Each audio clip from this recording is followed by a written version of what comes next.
666 ምልክትን በ5G የኢንተርኔት መረብ በኔትወርክ በመታገዝ ከልዑሉ ኮምፒውተር ቤልጅየም በሚገኘው ከልዑሉ ኮምፒውተር የዓለምን መረጃ ከሚሰበስበው ጋራ የሁሉንም ሰው መረጃ ይኖረዋል።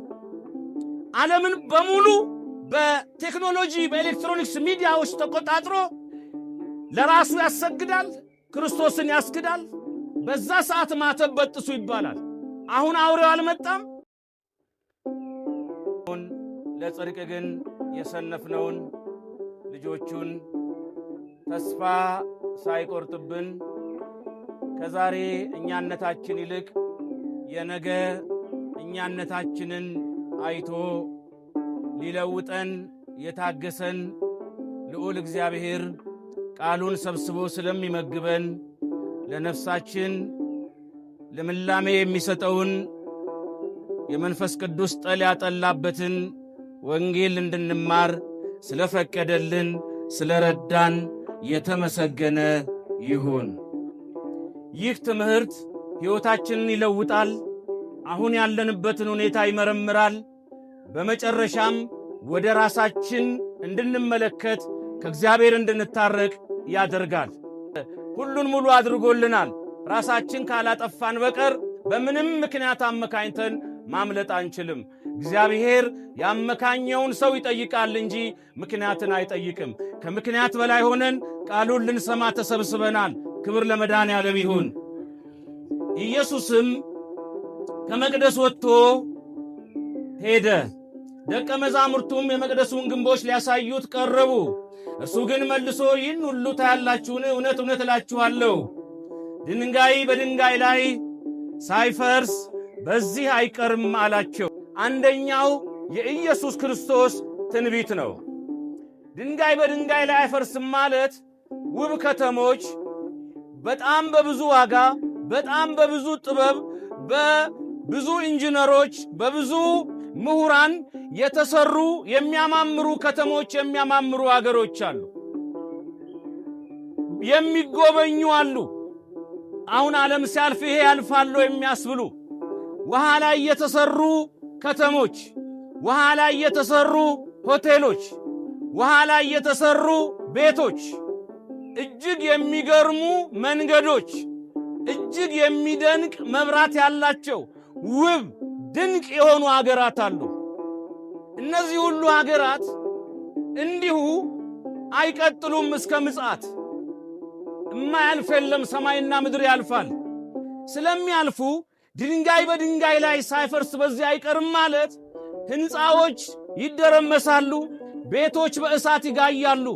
ለምሳሌ ሰሞኑን ዩክሬንና ሩሲያ ኃይለኛ ዓለምን ለሁለት ከፍለው በሁለት ጎራ እየተዋጉ ነው ያሉት።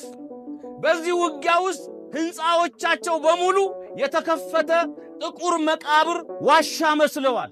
ወደ አመድነት ከተሞች እየተቀየሩ ነው ያሉት። የነሱን እንኳን ብንተው ወደ አገራችን ስንመጣ አሁን በተከሰተው ጦርነት ሆስፒታሎች ወድመዋል፣ ትምህርት ቤቶች ወድመዋል፣ ሕንፃዎች ወድመዋል፣ አዝመራው ወድሟል፣ ዛፉ ወድሟል፣ እንስሳቱ ወድመዋል። 30 ዓመት ወደ ኋላ የሚመልሰን ኪሳራ ውስጥ ገብተናል።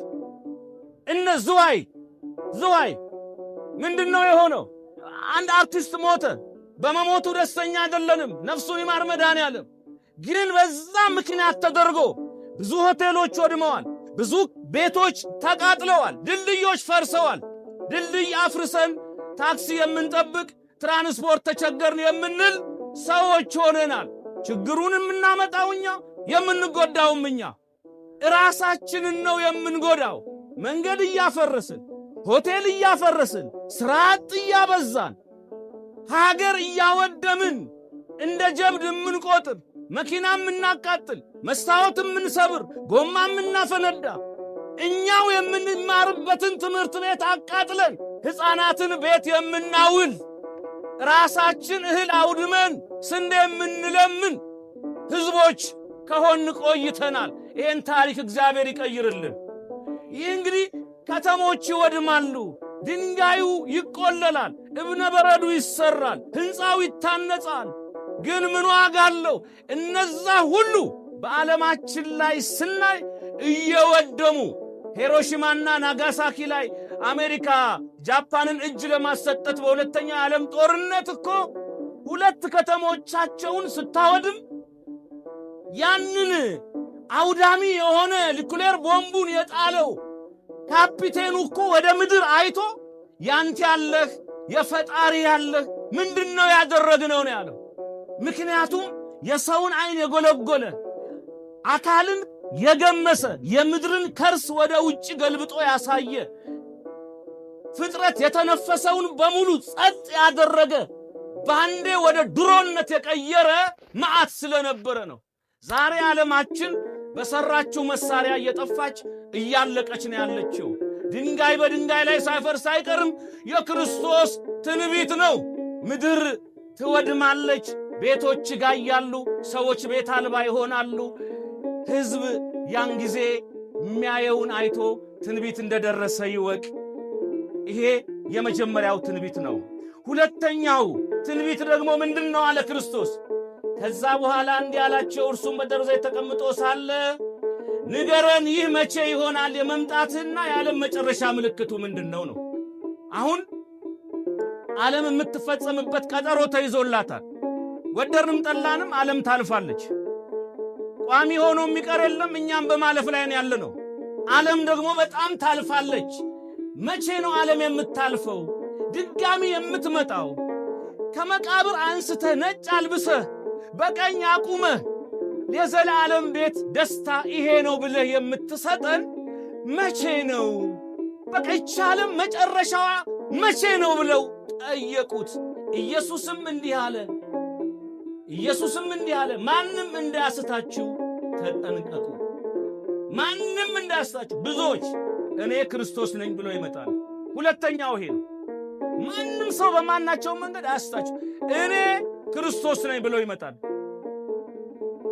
ሐሰተኞች ክርስቶሶች ከክርስቶስ በፊት አምላክ ነን ብለው ፀሐይን በምታት ጨረቃን በምታት እያወረዱ እኛንን ክርስቶስ እመኑ በእኛ እያሉ ይመጣል።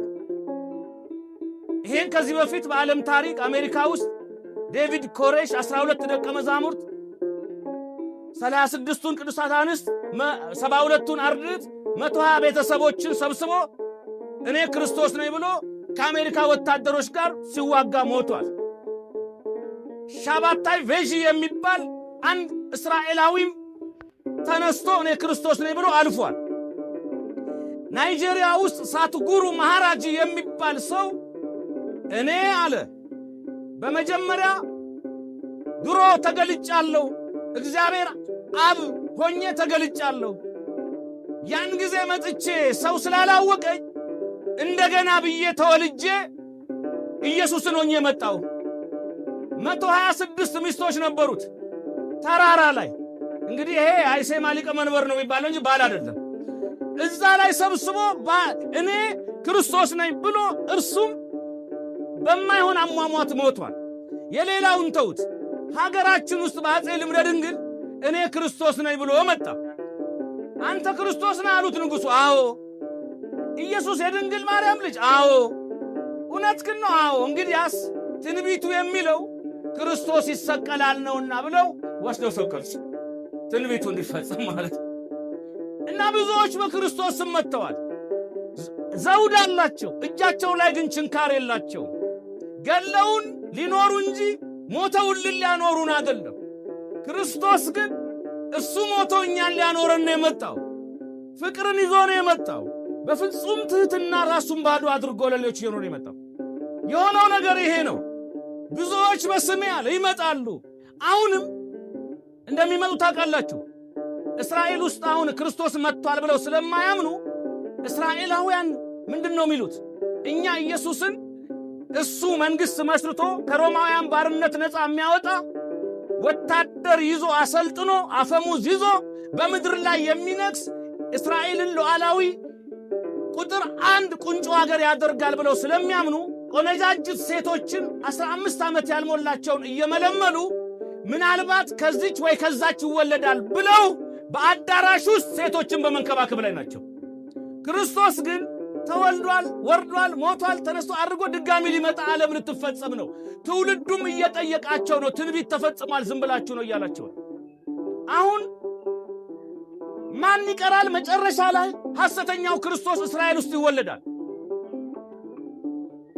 በአባቱ ከኤሳው በእናቱ ከዳን ይወለዳል። አንዲት ሴት መቃብር ላይ ቆማ አንድ አይኑ የጠፋ ከአሕዛብ ወገን አንድ ሰው መጥቶ ያስነውራታል። ትጸንሳለች። ከመንፈስ ቅዱስ ነው የጸነስኩት እኔ ማርያም ነኝ ትላለች። ሰይጣን ሙሉ ኃይሉን ያሳድርበታል። እስራኤል ውስጥ ይወለዳል፣ ያድጋል። የመካከለኛው ምስራቅ ችግሮችን ይፈታል። ሦስተኛውን የሶሎሞን ቤተ መቅደስ ይሠራል። መጨረሻ ላይ ለአንድ ሱባኤ ይነግሣል ይላል። 3 ዓመት ከመንፈቅ በሰላም ይገዛል ዓለምን። ከ3 ዓመት በኋላ ግን ስዕሉን አስሎ የክርስቶስን በመቅደስ ውስጥ ያሉትን ሁሉ አስወጥቶ መሥዋዕተ ኦሪትን እንደነሱ አስቀርቶ እኔ ነኝ ክርስቶስ፣ እኔ ነኝ አምላክ ይላል። ያን ጊዜ በሰይጣን ኃይል በመታገዝ በመቅደስ ሰይፍ ይዘረጋል። ክርስቲያኖችን በዓለም ላይ ይሰዋል። 666 ምልክትን በ5G የኢንተርኔት መረብ በኔትወርክ በመታገዝ ከልዑሉ ኮምፒውተር ቤልጅየም በሚገኘው ከልዑሉ ኮምፒውተር የዓለምን መረጃ ከሚሰበስበው ጋር የሁሉንም ሰው መረጃ ይኖረዋል። ዓለምን በሙሉ በቴክኖሎጂ በኤሌክትሮኒክስ ሚዲያዎች ተቆጣጥሮ ለራሱ ያሰግዳል፣ ክርስቶስን ያስክዳል። በዛ ሰዓት ማተብ በጥሱ ይባላል። አሁን አውሬው አልመጣም፣ በቅርቡ ሊወለድ ይችላል። የዓለም ፍጻሜ ስለሆነ በስሙ ይመጣል፣ እኔ ክርስቶስ ነኝ ይላል፣ ክርስቶስን ያስክዳል። በመጨረሻ መከራው ያልፋል። አርማጌዶን ትልቁ ጦርነት ይደረጋል። እነ ኤልያስ ይመጣሉ፣ እነ ሄኖክ የተሰወሩት ይመጣሉ። ከክርስቲያኖች ከተዋህዶ ልጆች ጋር ወግነው ውጊያ ያደርጋሉ። በመስቀላቸው ተአምር እያደረጉ ዲያብሎስን ድል እያደረጉ ባለማኅተቦች በርቱ እያሉ መጨረሻ ላይ ሰይጣንን 666ን ድል ያደርጋሉ። ኃይል ከሰማይ ይሰጣቸዋል። ክርስቲያኖች በሙሉ በዓለም ያሉት እንዲሰበሰቡ አዋጅ ይታወጃል።